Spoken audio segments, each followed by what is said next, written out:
Quando foi a última vez que você fez alguma coisa que mudou totalmente a trajetória da sua vida? Ou quando foi que você decidiu não fazer alguma coisa por causa do medo do que ela vai introduzir? Neste episódio, eu vou contar a história de como foi minha primeira visita ao Brasil e como ela mudou o rumo do meu mundo. Gringo por Enquanto, um podcast de Thomas Langnickel Pires sobre se apaixonar pelo Brasil, em português imperfeito, com sotaque e tudo. Episódio 2. A viagem que mudou meu mundo. Oi, gente! Boas-vindas a todas as pessoas que estão ouvindo este segundo episódio do meu podcast. Caso você já tenha ouvido o primeiro episódio, você já sabe como começou a minha paixão pelo Brasil, quase 10 anos atrás. Caso este seja o seu primeiro contato com meu podcast, recomendo que você faça uma pausa aqui e ouça o episódio piloto para começar com mais contexto sobre as coisas que eu vou compartilhar hoje. O foco de hoje vai ser a continuação. A gente vai descobrir como foi que eu cheguei ao Brasil pela primeira vez e também compartilhar algumas das aventuras que aconteceram. E sim, como já diz o título, essa viagem mudaria o meu mundo. Tudo aconteceu em 2018, um ano depois que eu tinha me mudado de Berlim para a cidade de Wuppertal. Tinha aceitado, um ano antes, uma oferta de um novo emprego como uma empresa global baseada lá em Wuppertal. Me ofereceram isso num momento em que, após 8 anos em Berlim, eu estava com vontade de uma mudança. E que mudança seria? Wuppertal é uma cidade muito menor comparada a Berlim. Apenas 350 mil pessoas moram lá, enquanto Berlim tem quase 3,7 milhões. Naquele tempo, para aliviar esse choque cultural, eu disse a mim mesmo que Wuppertal faz parte da região metropolitana do Renault-Ruhr, que tem mais de 11 milhões de pessoas morando lá.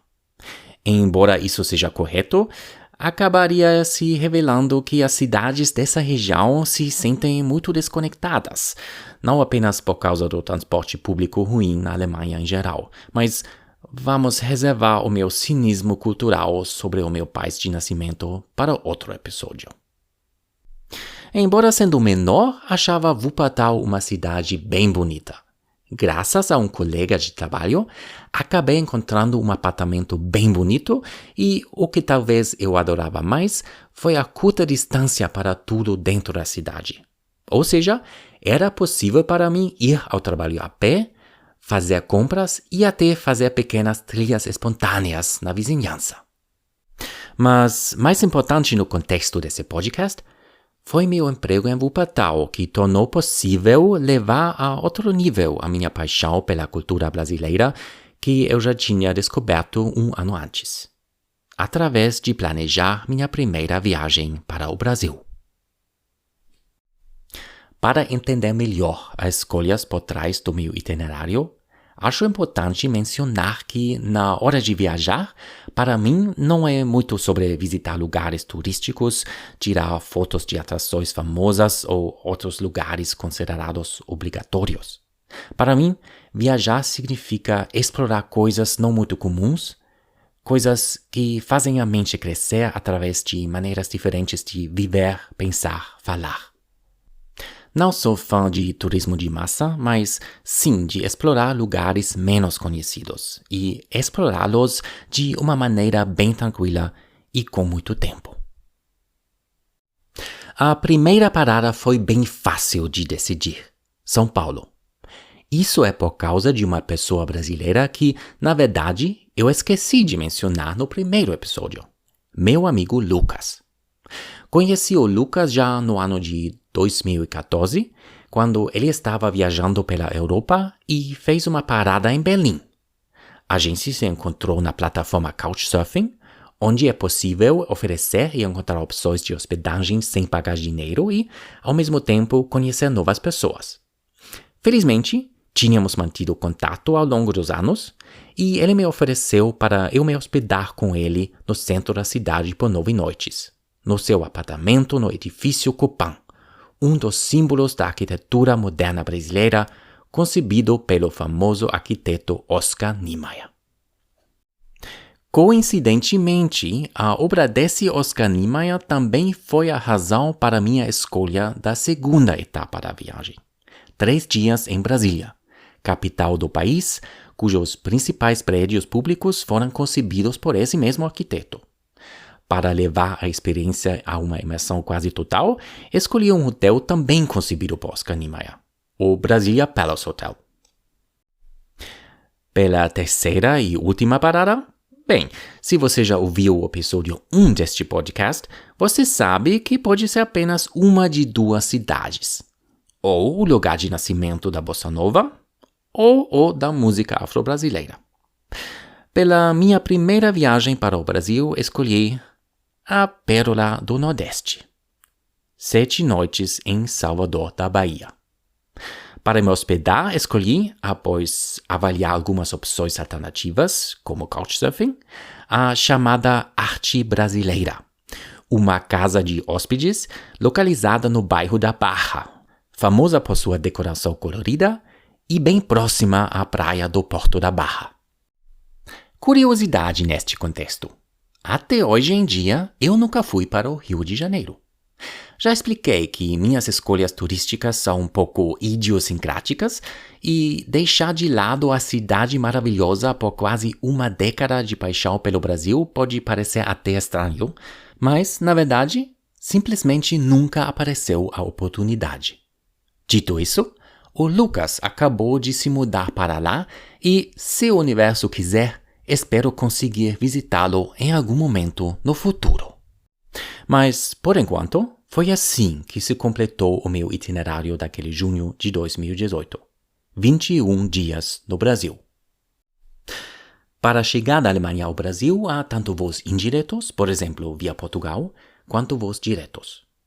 A Latam serve uma conexão de Frankfurt para Guarulhos, que dura 12 horas, e embora hoje em dia o meu marido e eu preferimos usar a conexão direta, pela minha primeira viagem escolhi uma conexão com a TAP de Düsseldorf via Lisboa para Guarulhos.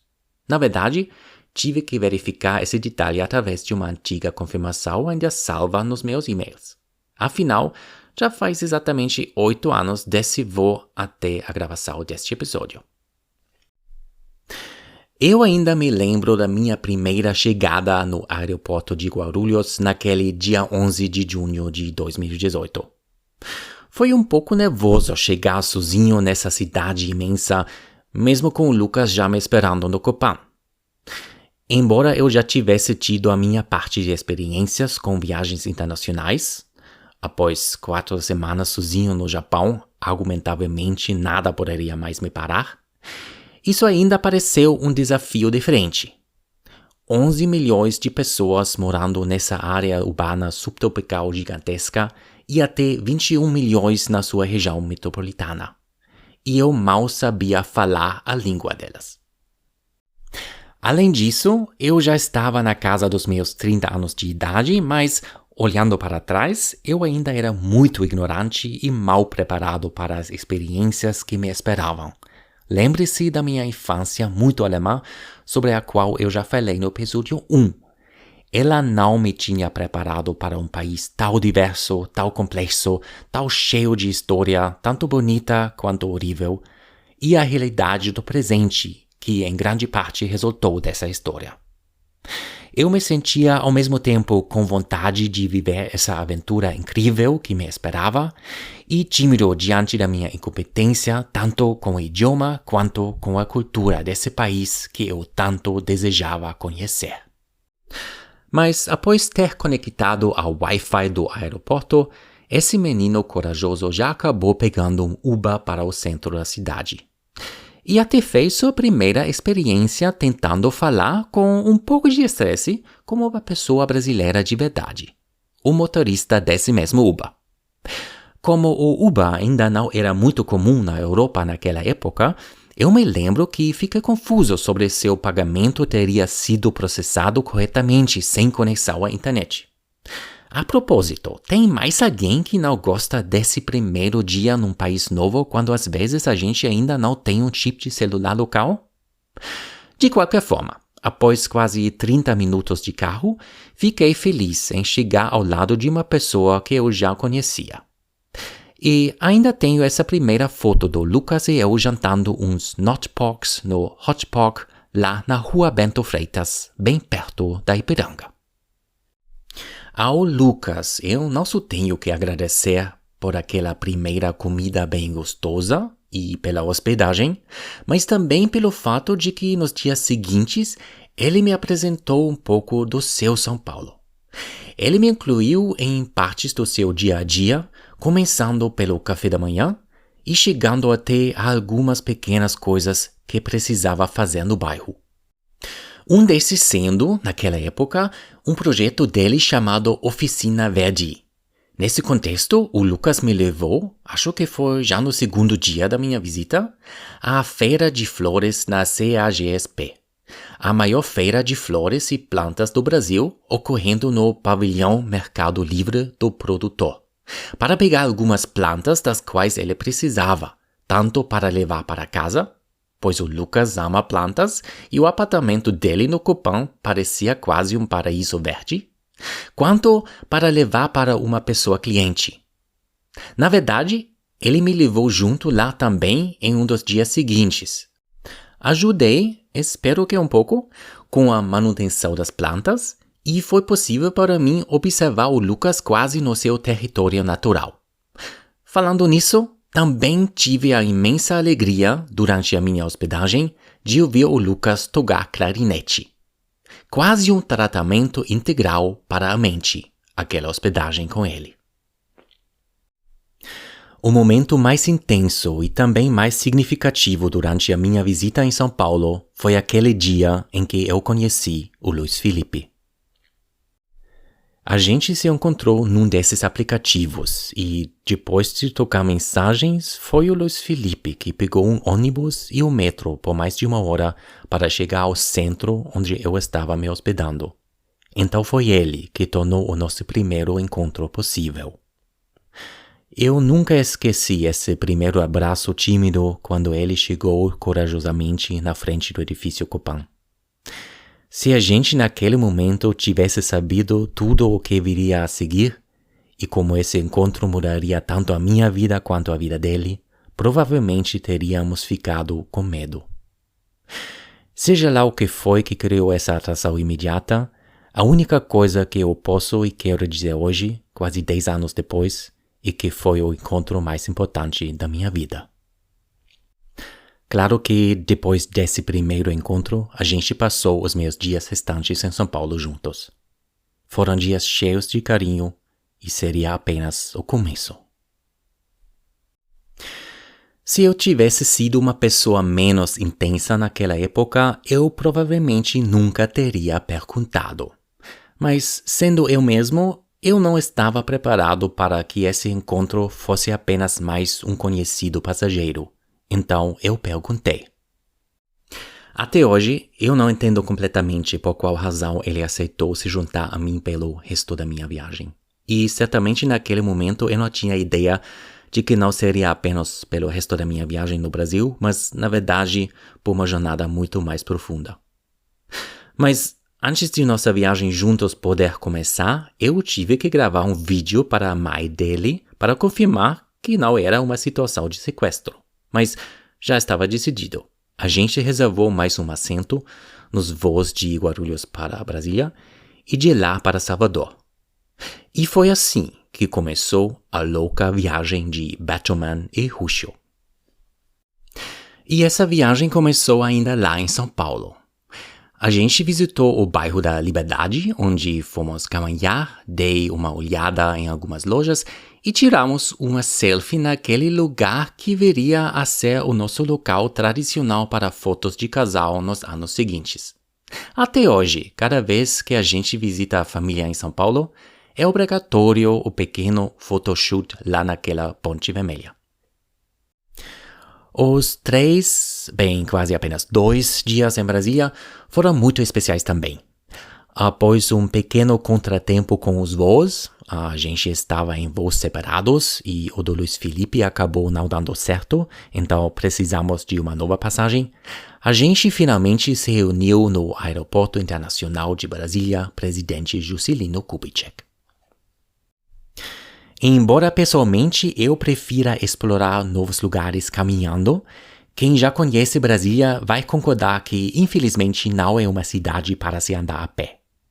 Então, a gente acabou com uma combinação de Uber e caminhada, e esse foi provavelmente o primeiro momento em que o Luiz Felipe se arrependeu a ter decidido namorar alguém que gosta tanto de caminhar. Dito isso, fiquei muito impressionado com a arquitetura dos edifícios lá na Praça dos Três Poderes e adorei também as fotos fofas que a gente tirou por lá.